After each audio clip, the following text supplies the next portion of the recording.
Good morning, and welcome to A Better World with Julann and Fran. I'm Julann. And I'm Fran, and today we have a very special guest, Isla Bruck, certified hypnotherapist. Welcome, Isla. Welcome. Hey, thank you. Thank you all for having me. This is such a honor for me. Well, it's an honor for us too. And what are some of the things that you're doing to make the world a better place? Well, that's a good question. Well, recently, last month, it's been in the knowings and the musings for a while, but I finally, pulled the trigger and did it. I started something I remembered on the in-person classes, well, when HMI was in person. Every week, George had a self-improvement class. And the HMI didn't advertise. Word of mouth and the sign on the 101 freeway and the self-improvement classes were basically it, as I can remember him saying. But the self-improvement classes were how we got pro bono clients. As for those of us doing our clinical, that's how people came into the school. And I thought that worked for him.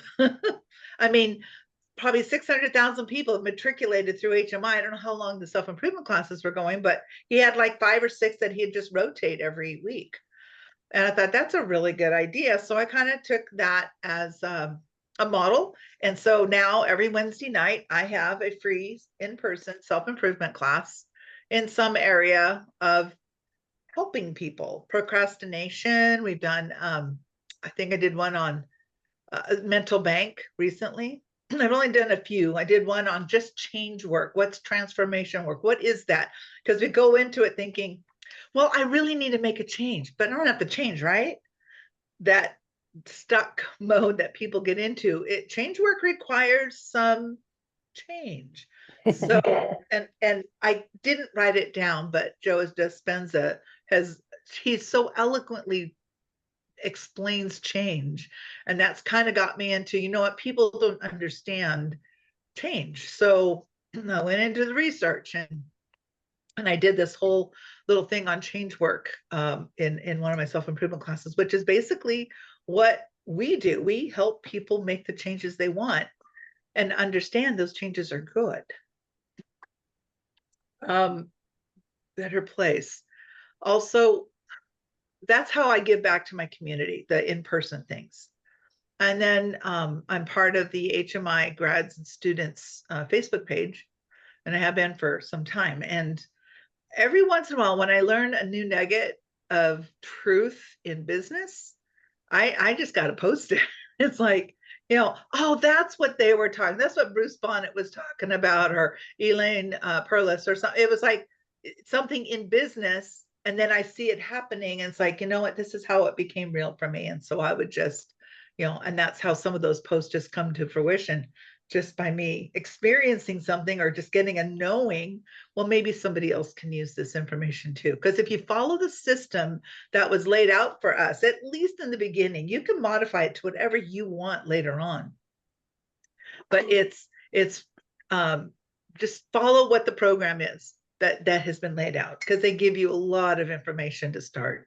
I think one of the misnomers that people have is, I graduated, now where's my office? Where's my clientele? Can I start tomorrow?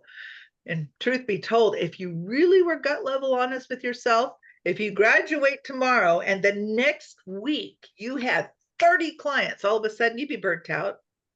You would be overwhelmed. So be grateful you only have 12 in one particular week or whatever. Just give yourself time to grow, and keep soliciting for those clients, because they will come. Ella, can you give us an example of something that you post, like something that you thought of and you experienced and then you posted it? Can you give an example of that?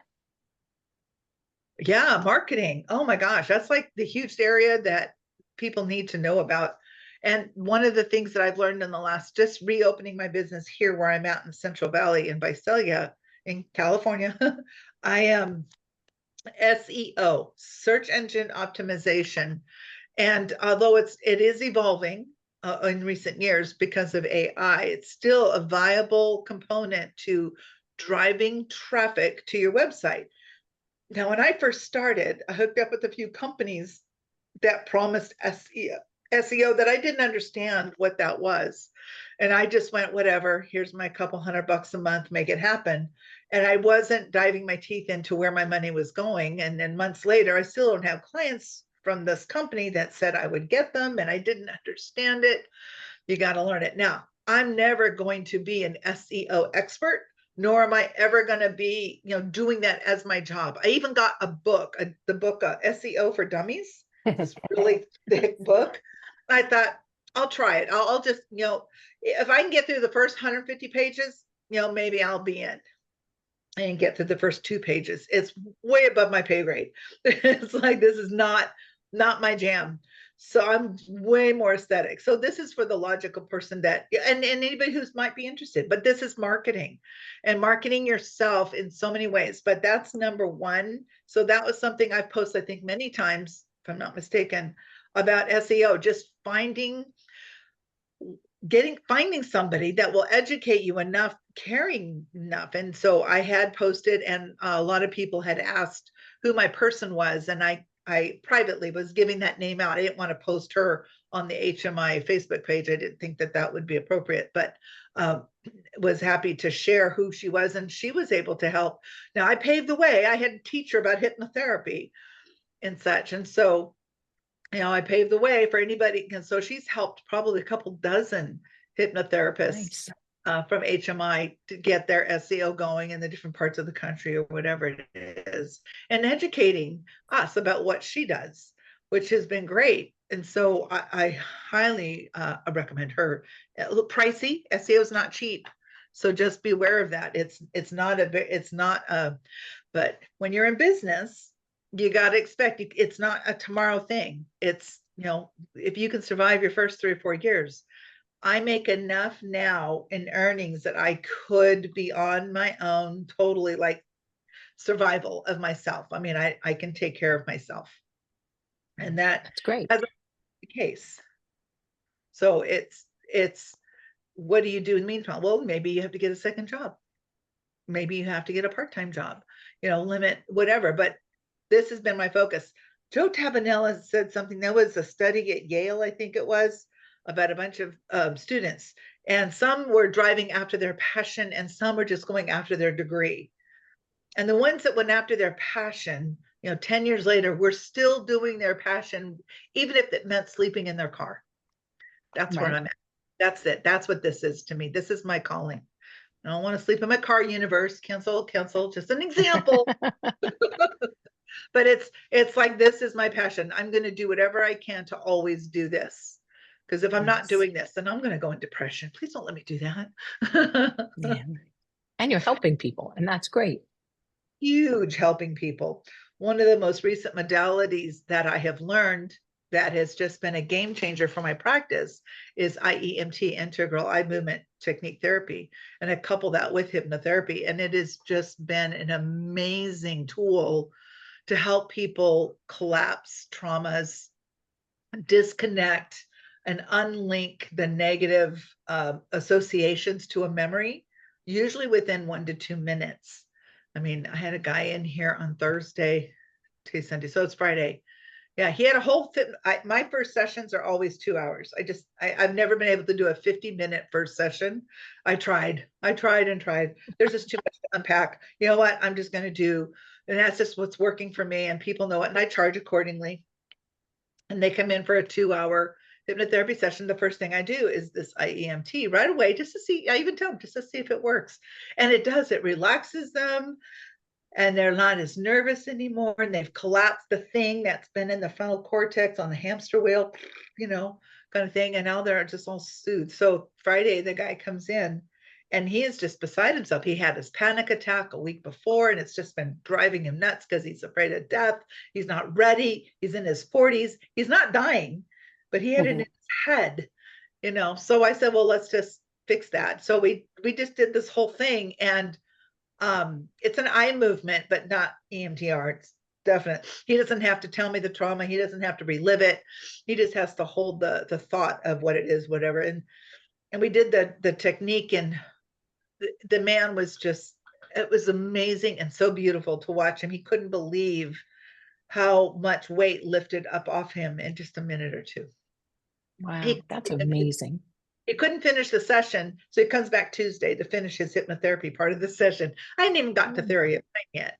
It was like, I still have an hour left with him, whatever. But that's kind of where I start. That's the new modality that I've added to my practice. So, and then also a word of advice for anybody, be careful of the modalities. There's so many out there, and you need to recognize what they are.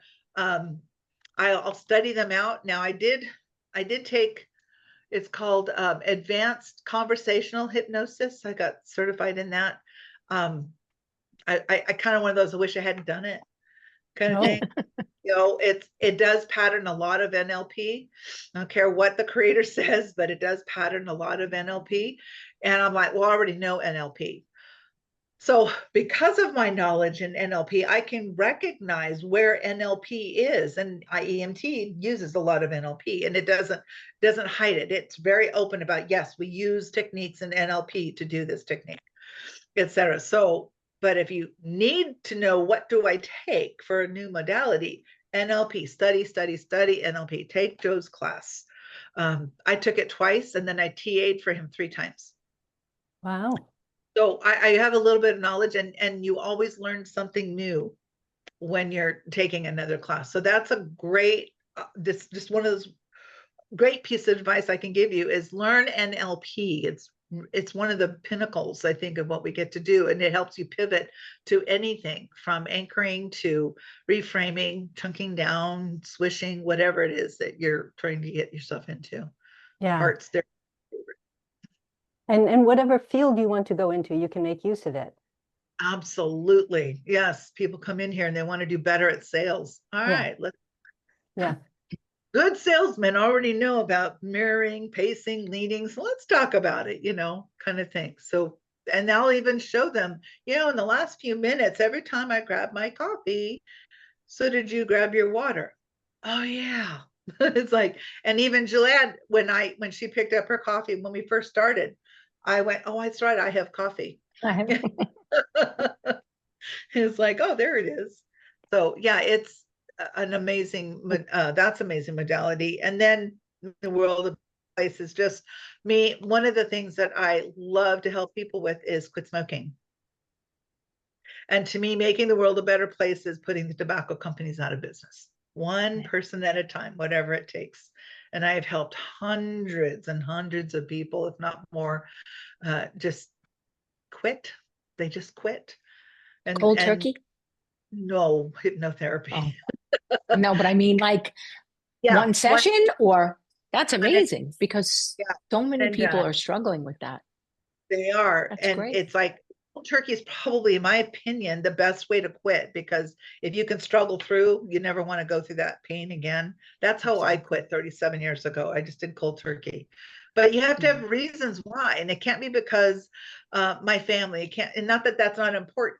It can't be because my doctor said so. It has to be because of something inside you that you want. This is it. This is what I want to do. This is what I need to do, or whatever. But you're ready. It's like an alcoholic that wants to go into recovery. They've hit their bottom. Now they're ready to move into the new part of their life. And some people never hit that bottom. I mean, there was a man that came in. This is when I was still in Los Angeles. He is smoking 4 packs a day. He was told he had lung cancer. He came in because in his mind, well, lung cancer, I need to quit smoking. I don't want to quit smoking, but I need to quit smoking.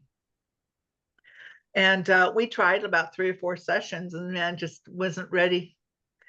So fast forward, his wife and I, we're not friends, but we became chums. I would counsel with her a little bit, just talk on the phone. How's he doing, or whatever. Oh, he's still smoking. It's like, yeah, but you're buying him for him, aren't you? Yes. Okay.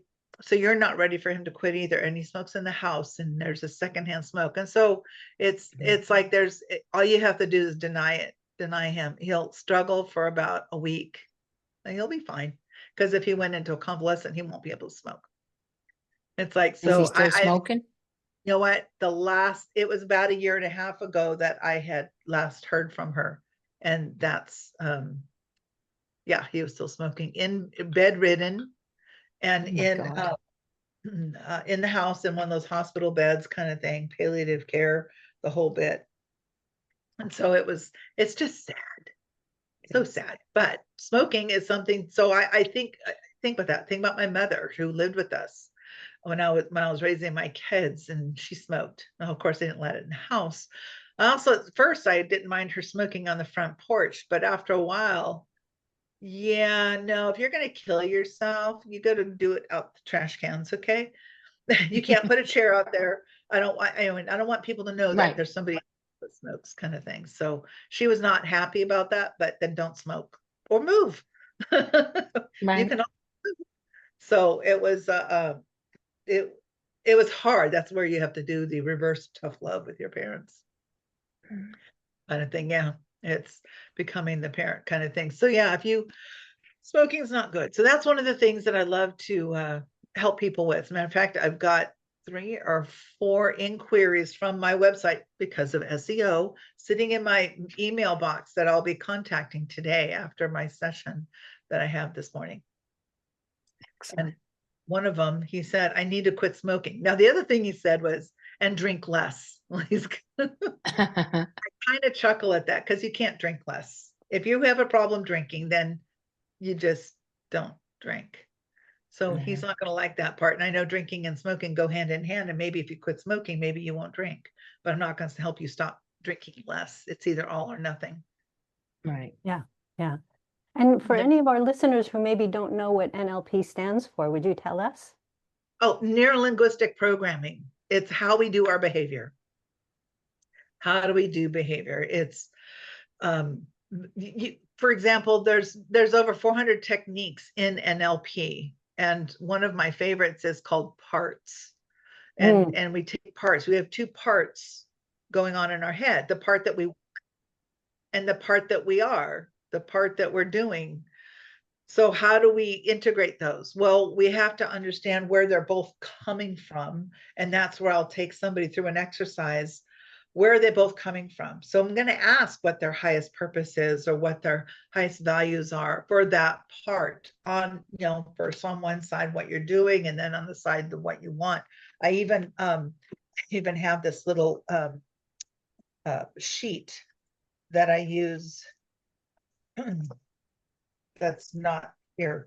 It was here a minute ago. Of course not. Of course not right where it's supposed to be. But I have a sheet that, and I just go through and I just ask the questions. For what purpose do you have it? What's the highest standard? What's the highest purpose that you have this? And this is Joe Tabanella. I just use what he does because this is how he makes a living. And I figure if it works for him, why reinvent the wheel? I just take the stuff that he gave, and then I have that big book. It's called 350 plus techniques in NLP. And you read through it and you're like, yep, that's what that is. That's how he taught. He teaches it with a twist. He's got the tab technique all integrated in it. So, so if you can teach somebody like on parts, it's both sides of us want the same thing. It's just going about it differently. Remember, our mind is like an 8-year-old child rattling around in there. And it's going to throw its little temper tantrums if it can't get what it's want. It's little known. I want my emotional pleasure and I want it now. Therefore I'm going to fight you until I get it, hold my breath and turn blue or whatever. But then the other part of you, our conscious side, is like, what? Again, I'm struggling through blah, blah, blah. I want to get past whatever. So, and that's just one of them, hundreds of techniques. And there's the swish pattern. You can look these up. I mean, you can go online and just Google, give me the top 10 NLP techniques or whatever. You can AI it, go to ChatGPT. I wouldn't do them on your own without someone helping you understand how to navigate it at first. So it might be beneficial for someone to hire somebody who knows NLP to just teach you so that you can do it on your own if you wanted to. Highly recommend those that are hypnotherapists. If you haven't taken NLP, take it. It'll definitely change your practice. Yeah. And you mentioned 8 years old. We were taught at the Hypnosis Motivation Institute that that's when your subconscious mind is done forming and you're now operating from your conscious mind.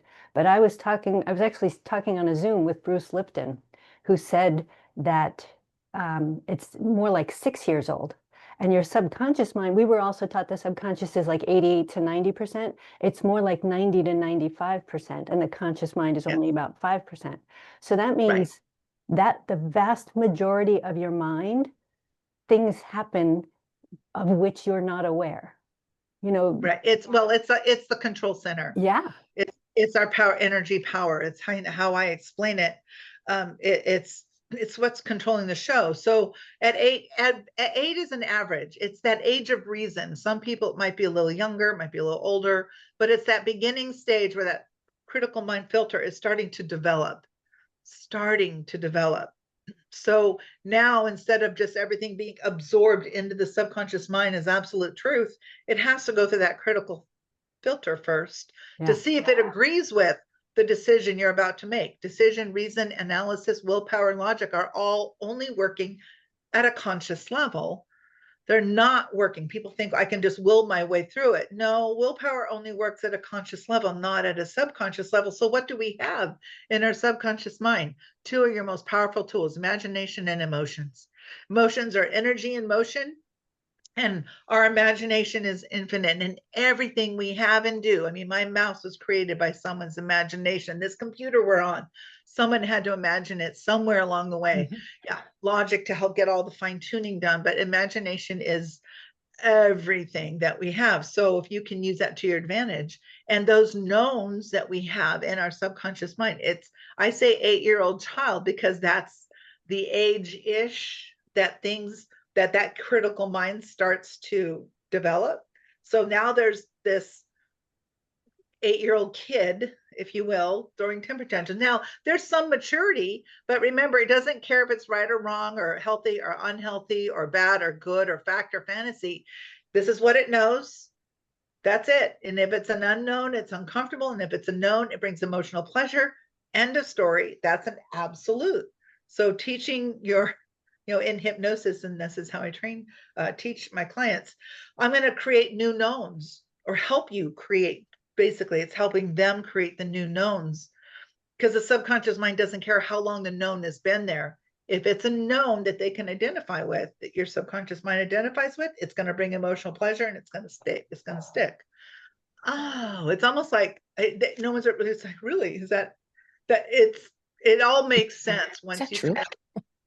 I'm sorry.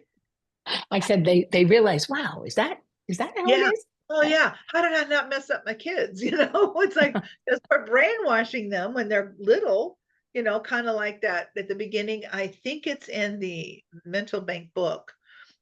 Success is not an accident. And Dr. Hodges gives a little forward on it, and he talks about things that our subconscious mind doesn't identify with right now, like a baby in a basket full of snakes. The baby isn't afraid of those snakes because it hasn't learned yet. So we teach our children, this is the part where we teach our clients about falling and loud noises are basically the two elements we're born with, and all of our other fears are things that we learn, but we can unlearn what we've learned. So there's a little bit of unlearning. And then if you can incorporate the backwards bicycle video, have you all you've heard of that, right? The I don't know backwards, that one. I'm sorry? I don't know that one. I know the one with the gorilla in the middle of the basketball game, but I don't know the No, no. backward bicycle one. The backward bicycle is great. Smarter Every Day. It's on YouTube, and just put in backwards bicycle from Smarter Every Day. That was played quite a bit. I show that to my clients. It talks about the neuroplasticity, and it's from Dustin. I forgot his last name. He is a scientist, an engineer of sorts, and he was challenged by the welders, engineers and welders, anyway, by other people, friends from his past, and he couldn't ride a backwards bicycle. So if you turn it left, it goes right, and if you turn it right, it goes left. And so he challenged himself to learn to ride this bicycle, and it's about a 7.5-minute video, and it really it's like it makes sense, because it took this man 8 months to learn to ride a backwards bicycle. So he had to unlearn a regular way of bicycling and then learn in the process how to do this new way of bicycling. And then he had to, he talks about how he kind of his mind up. He says, now I had to relearn to ride a bicycle again. And it was backwards in his mind, where it would be backwards for us riding a backwards bicycle. So Right. that took him a while, but his son, it took him 2 weeks. Oh, 2 weeks. So it's How old was his son? like 5 or 6 years old. Wow. Yeah. So it's like it talks about the neuroplasticity. It's more plastic, more mobile. Right. It moves better than as until we get older. So hypnosis and hypnotherapy can be a very good tool that we can use to help do that. Now, it just now occurred to me like 2 seconds ago, I wonder if I couldn't teach myself to ride a backwards bicycle in my head first and then get on one. It's like, because That's I know that like Joe Tabanel, I use him because he's got so many great examples. He has a knee problem. He had a knee problem and he couldn't bounce, and he couldn't squat. And so in his mind, he kind of fixed that problem. He just kept imagining himself jumping. And then he goes, I want a boing in it. So in his mind, and then he, and absolutely fine. And then he wanted to be able to do 200 push-ups in a day. And so he just kept imagining it. And, I guess at some point was able to start doing that. He was out, I may not have the details right. Some of, correct me if I'm wrong, Joe. Something about it was cold. He was walking and there was a group of people and it was cold and he didn't have a coat. And so he decided with the power of his own mind, fine, I'm just not going to be cold. All right, I'm not going to be cold. So you talking to his higher consciousness, just go ahead, bring it on. I'm not going to be cold. Matter of fact, I'm taking off more layers, whatever, his shirt off and he had his t-shirt on. I was like, left. It's like, go on, bring it. And he goes, it got to the point where now I don't hardly ever need a jacket, kind of thing. It's like, so the mind is incredibly powerful to help you make the changes you want to make. yeah. And that you can make the world a better place. Yeah, absolutely. Yeah, Joe Tabanella, one of the teachers at the Hypnosis Motivation Institute, has a very good handle on how to create. He also teaches law of attraction, doesn't he? Yeah. Law of attraction, the release technique, Yeah. biofeedback. Yeah. All of that stuff. And and there's a lot of things you take from HMI and, I promote HMI every chance I get, just because it's, of all the schools, I actually worked there for almost 2 years, just before the pandemic. And George had me do a research project to find other online schools that would compare to what HMI at the time was doing. We had an online distance education program that was videos. And so I was a tutor in the distance education program for a bunch of students or whatever, and help matriculate them through, help them, whatever motivation I could be to help them along the process. Because they had a year to complete the program. And I think there was like 48 videos that they had to watch and take a quiz, etc. And so, but George wanted to know what else was out there. So in my little 10-week research project, I learned a lot that I could not, first of all, find another school in person or online, live or not, that had as many hours as HMI requires. I did not find another school anywhere in the world that has the .edu or that was accredited by anything. There, as far as I'm concerned, or as far as I've learned, there isn't another school that has an accreditation like HMI does. So attending this college was the best choice I could make. And I'm glad I found it like I did, because some people find other schools or programs, I don't even call them schools, they're just weekend programs, and then they learn and then they go out on their own, but they didn't teach them how to do business. HMI teaches you business and ethics and laws, rules and regulations. Now, granted, a lot of them are California based or have been. I don't know what the new programs that they're teaching now, because it's been a while, but the other schools aren't teaching that. They're just teaching you this, just hypnosis. That's like our 101 and maybe 2 other of our different 501 classes. That's it. You're done. And then they send them out into the world and there's no idea what to do. Now, when Jumpstart Your Business program started, that was after I graduated. I think that's a brilliant idea. I would have totally tapped into that had it been available when I was going there. I think Yeah. that's a great addition to offering students an opportunity to help them get something started, and it's not expensive, because I was using another company month to month, like over the course of 2 years. Jumpstart was a little bit cheaper than the program I was using. Although my outgo was a little less every month, overall, it was definitely cheaper to use what HMI was starting. Yes, yes. Well, we are just about at the end of our podcast. Do you have any other, oh, well, if somebody wants to get in touch with you, how do they go about doing that? They can contact me. They can just put my name in Google and put California and I'll pop up. They can hypnotherapy. I'm sorry, Central Valley Hypnotherapy.com is my website. Central Valley Hypnotherapy.com, or my phone number 559-749-4803. And they can even go to my name, ilabrock.com, and it'll take you to my website. Oh, excellent. By all means, give me a call. And also understand, I'm vocational avocational self-improvement. I'm not a psychologist licensed in any way in that capacity. But if I can't help you, I will help you find resources that can.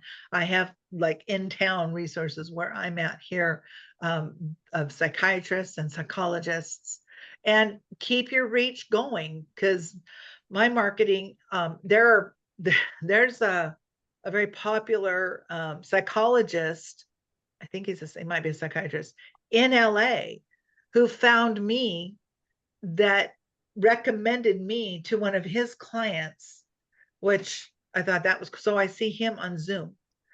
It's like, which is great, because he's in LA and there's 10,000 hypnotherapists, but it's, marketing yourself, and then being true to the marketing that you are doing. Don't make it the imposter syndrome, or don't be more than you are. So I let people know, under no certain terms, if I can't help you, I'll move you on. And I've had people walk into my office, set up with the appointment, giving me their deposit, just to ask them to leave, because here's a number of somebody that's going to do a lot better job than me. So here, I don't have a problem with that at all. And that's part of growth too. It's that business maturity. Just be willing to let it go, and don't be all butthurt because someone canceled on you. Shrug your shoulders and enjoy the time off for that hour that you didn't, you didn't have a client. I've had clients 5 in a day, and 3 will cancel. Okay. You know what? I wanted to ask you if there was one thing you wanted the audience to take away, but you've just given us so many great things that, be true and do the right thing, and keep learning, and don't be hurt, and take the emotion out of it. Absolutely. It was a pleasure to talk to you. Definitely take the hurt. Yeah. Don't take it personal, because they would have done it to anybody. It didn't have to, it wasn't you personally. And don't argue with your clients. Somebody cancels or doesn't show up. I had a no-show last week. He was so gung-ho. And I always remind people the night before to I'm going to confirm your appointment for tomorrow at this time. And if I don't get a response, I'll send them a text the next day. I didn't get a response. I'm going to go ahead and cancel your appointment. Call me when you're ready to reschedule. I hope everything's okay. Now that sent a message to that person. Now I might be pissed. It's right. Oh, why didn't this person But you had grace. Especially if they're coming in at 6 a.m. or 7 a.m. and I'm like, I'm here. I always get here an hour before my first client, at least. And so, but you know what? I'm going to treat them with kindness and grace, like you said, and always, probably 99% of the time, they will contact me back. That's a nice way to be. I know my son is away. They had a wedding, and my husband had to go to my son's home because his drive's not working. They're away at a destination wedding. So my husband calls the man and says, listen, I'm in Rockland County, where I'm in New York, which you could probably tell from my accent, but he calls the repair gentleman and says, listen, I'm in Rockland County. So just if you can give me an idea of when you're going to be here, when you're going to go, I have to go to my son's, I have to drive there. So the guy says to him, well, I'll be there between 9 and 12, but you know what? I'm not far from you. If you want, I'll just give you the part and you can do it yourself. Wow. That's, yes. What the hell? Yeah. So he said, no, thanks so much. I'll meet you there, you know? And he Yeah, did the same thing to my excellent. son. My son's a fireman and he had to take off the last time he was coming to check what the issue was. So he goes, the man says, I'm going to be there between 9 and 12. So my son says, okay, I'm going to take off. So he had to change his schedule. The guy doesn't show up by 12. My son calls, he says, I'll be there by 2. And then he never showed up. So Oh the my, next time he was supposed to come, my son said, look, it's, you know, you have to let me know because I took off the last time. So when he got there, Right. the guy, he says to him, well, if you're going to be belligerent, Ryan said, sir, and this is customer service business. You know what I mean? Like he said, Yes. you know, I had to change my schedule. I have a baby. There's so much going on. All I'm asking is that you're considerate. That's Yeah, it. of other people's time. Absolutely. Whatever. I've had people come in, I can't help you. You know, a guy came in with anxiety right after about 2021. So I just reopened here in Visalia. His anxiety was off the roof. He hadn't slept in 4 days. ooh, Oh my Literally God. hadn't slept. And so thinking your anxiety, you have to sleep. You can die without sleep. And so Right. I'm watching this kid. He can't follow my instructions. I told the dad, I think the kid was 20 years old. I told the dad, you need to take him to the ER. I can't, Yeah. this is beyond anything. And he goes, well, how He much do needs I owe? help. Yeah. I was like, how much do I owe you? You don't owe me anything. You just need to get him to the ER. Just go. Nice. You know, this kid needs help. So go help him. So yeah, I need the money to pay for my bills. Yeah, but it's not about the money. That's not my primary. I don't look at my schedule and think, oh, money. I look at my schedule going, oh, help. Right. Where can That's I be a nice. blessing to somebody else? And the byproduct is I make a little coin. that's wonderful. Well, It was thank you so so nice to much. talk to you. Yeah, it really was. It was a great, great interview. Thank you so much for being here. And So thank you. okay. And this has been another episode of A Better World with Julann and Fran. Please like and share this video, and we will see you again next week. Thank you. Take care. Bye. Bye.